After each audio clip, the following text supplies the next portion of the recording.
Halo RBR, apa kabar teman-teman? Kali ini saya mau sharing film bagus. Itu judulnya Cleveland Abduction. Artinya apa saya kurang tahu, tapi cerita filmnya itu apa ya? Abduction seperti kejadian apa ya? Kejadian Cleveland lah. Nah, kejadiannya apa? Ya ini filmnya. Abduction apa ya, saya kurang paham, tapi ya gitu deh. Tentang filmnya itu saya bisa bercerita, kita harus waspada kepada siapapun orang itu, mau orang dekat, mau keluarga, mau siapapun, mau temen baik. Waspadanya itu hati-hati kita dimanfaatin, dijahatin mereka. Jadi bukan orang terdekat saja, tapi lingkungan terdekat, tetangga, siapapun yang terdekat itu hati-hati semua. Jadi ada kisah bahwa ada seorang wanita perempuan muda itu nggak lulus SMA. Kenapa? Karena apa ya? Apa agak males atau kurang sungguh-sungguh atau keluarganya sedang susah sehingga dia harus sambil bekerja, atau dia ya kayak gitu deh, pokoknya nggak lulus SMA. Kemudian kawin muda, punya anak. Suaminya itu digambarkan di film ini pemabuk, pemarah. Iyalah, orang mabuk tuh biasanya ngelantur kan, ngaco pikirannya. Jadi nyiksa kayak gitu-gitu, minum minuman keras. Nggak sadar tuh mungkin ngelempar anaknya kayak gitu, mukul ibunya. Jadi kita betul-betul deh teman-teman cari jodoh, cari apapun tuh hati-hati. Kemudian di film digambarkan suatu waktu dia masih sama suaminya itu, tapi suaminya begitu kan, anaknya jadi kena ini segala penyiksaan, sampai dia masukin gugatan perpisahan ke pengadilan. Di pengadilan itu yang ngurus itu kayaknya sepertinya ibunya si perempuan ini. Dan ibunya keliru tanggal, jadi mendadak baru sadar bahwa harus hari itu juga ke pengadilan. Dia mendadak sekali, dan sebelum ke pengadilan pun malah hari sebelumnya segala dia masih janji sama anaknya sudah mulai besar, hampir 10 tahun umurnya kalau saya melihat di film itu. Apa ya, bilang ibu akan memberikan kamu hadiah, ibu akan mendapatkan pekerjaan hari ini, kayak gitu-gitu teman-teman. Tapi saat dia melamar pun yang mau hire itu tanya, kamu lulus sekolah tahun berapa, kayak gitu-gitu.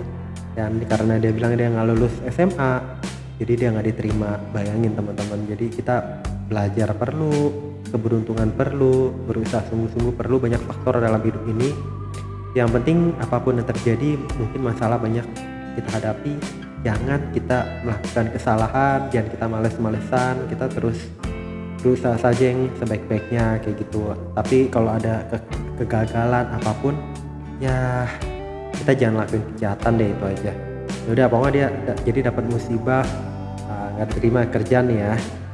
Kemudian besoknya mendadak dia harus ke pengadilan, mendadak tuh. Nah, jalan ke pengadilan itu, di perjalanan dia nanya ke suatu seperti minimarket gitu, seperti toko kelontong apa gimana di Amerika, Cleveland. Di mana alamat pengadilan ini, ditunjukin sana. Nah, tiba-tiba digambarin itu dia juga deket sebelumnya, bahwa dia dekat sama temen perempuan yang punya, dan dia ngenalin temen ayah dari temennya itu. Di toko itu ayah dari temennya itu tiba-tiba bilang, saya tahu alamat itu jalan kaki 45 menit, saya bisa nganter kamu.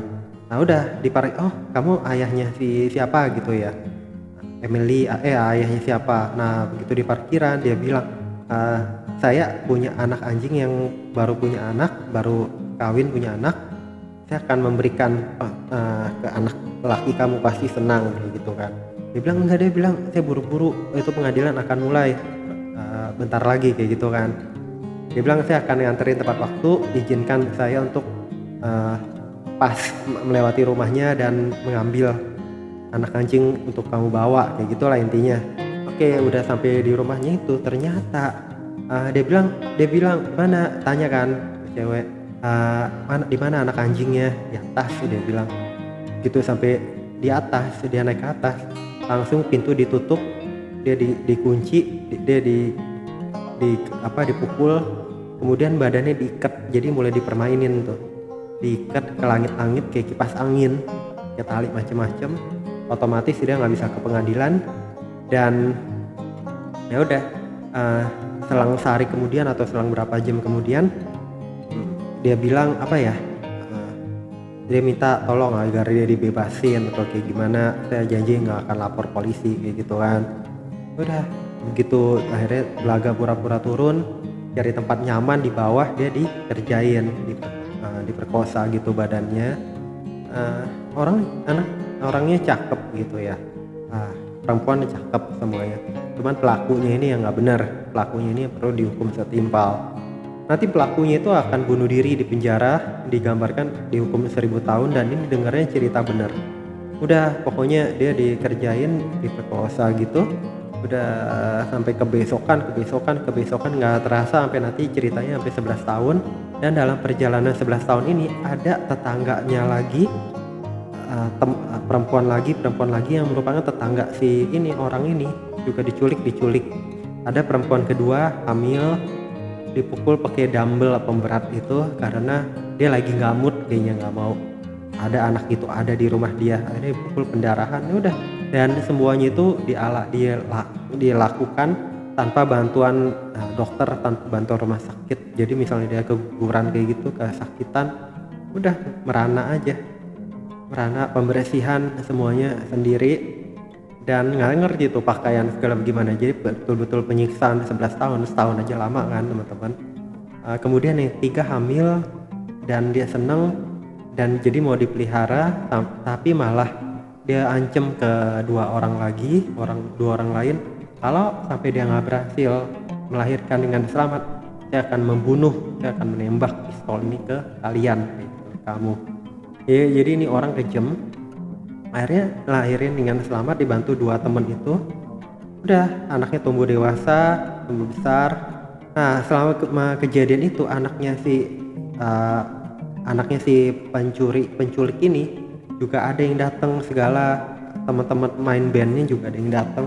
Tapi dia ada kan dia timbulin berisik apa segala di atas, tapi dia bilang oh bukan, itu apalah, tikus lah atau apalah, dia bilang, atau ya bunyi apalah nggak jelas lah kayak gitu, atau anjing lah berisik geludak-geluduk, padahal dia ini cari pertolongan kan. Nggak ada, ya udah nggak ada yang curiga, cuman udah nggak dilanjutin karena dia mulai dengar musik keras kayak gitu. Dia bilang anjing lah segala yang berisik kayak gitu, karena emang dia ini ada ternakin anjing kayak gitu ya. Udah teman-teman, sampai udah 11 tahun itu, sewaktu anak dari salah satu yang hamil yang telah melahirkan dengan selamat itu, anaknya sudah makin besar, bertanya ke ayahnya, sampai ayahnya penculik ini yang dia nggak tahu itu penculik berkali-kali, kenapa ibu mereka dan dua tante ini tidak boleh keluar kayak gitu. Akhirnya dia bilang kesel, udah tapi diredam, udah biarin nggak usah. Sampai suatu waktu dia ngelihat ayahnya lagi keluar, dia ngeliat pintunya itu kebuka sedikit, dia juga mau keluar, dia bilang ke ibunya, dikasih tahu itu pintu kebuka. Nah ibunya kan biasanya nggak bisa ngontrol ke bawah gitu kan. Ya udah, ada satu orang yang bisa ke bawah, akhirnya minta tolong ke tetangga.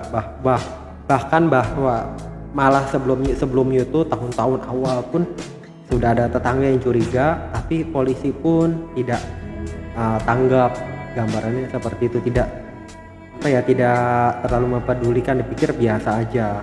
Sampai ada dia keselnya itu, salah satu itu yang pertama kali culik, dia sedih, ibunya itu nggak mencari dia. Nah dua orang yang lain, ibunya itu mencari dia, keluarga mencari dia, pasang lilin segala, semoga ditemukan. Akhirnya ketemukan sewaktu-waktu itu, dan tetangga berbondong-bondong datang untuk membantu mengeluarkan itu korban 3 orang sama satu anak yang lahir. Dan ya udah, dia tuntut 1000 tahun, akhirnya bunuh diri, gantung diri di pengadilan, dia kasih kesaksian seperti di neraka di situ. Dan nanti di rumah sakit dia dikasih apartemen sementara segala, dan dia nggak mau bertemu ibunya, padahal ibunya mau bertemu dia. Alasannya karena selama ini dia nggak ngeliat di berita segala bahwa ibunya mencari dia. Jadi itu kelihatan ya, mau orang tua mau keluarga juga kalau nggak gitu perhatian orang nggak suka. Kita makanya harus perhatian sama orang, kita lakuin hal yang terbaik. Kita apa ya, setidaknya kalau nggak ada kabar kita harus taruh curiga, apalagi kan berminggu, berbulan, bertahun kok nggak ada kabar, dibiarkan gitu, apa seperti pikir apa dia pergi gitu aja kok. Tapi cuek, harusnya kan tetap dia lapor ke polisi, mencari kabar, mencari info di mana anaknya itu gerangan. Ini kalau terlalu masa bodoh kelihatan juga kan, nggak terlalu peduli, terlalu cuek, orang nggak suka.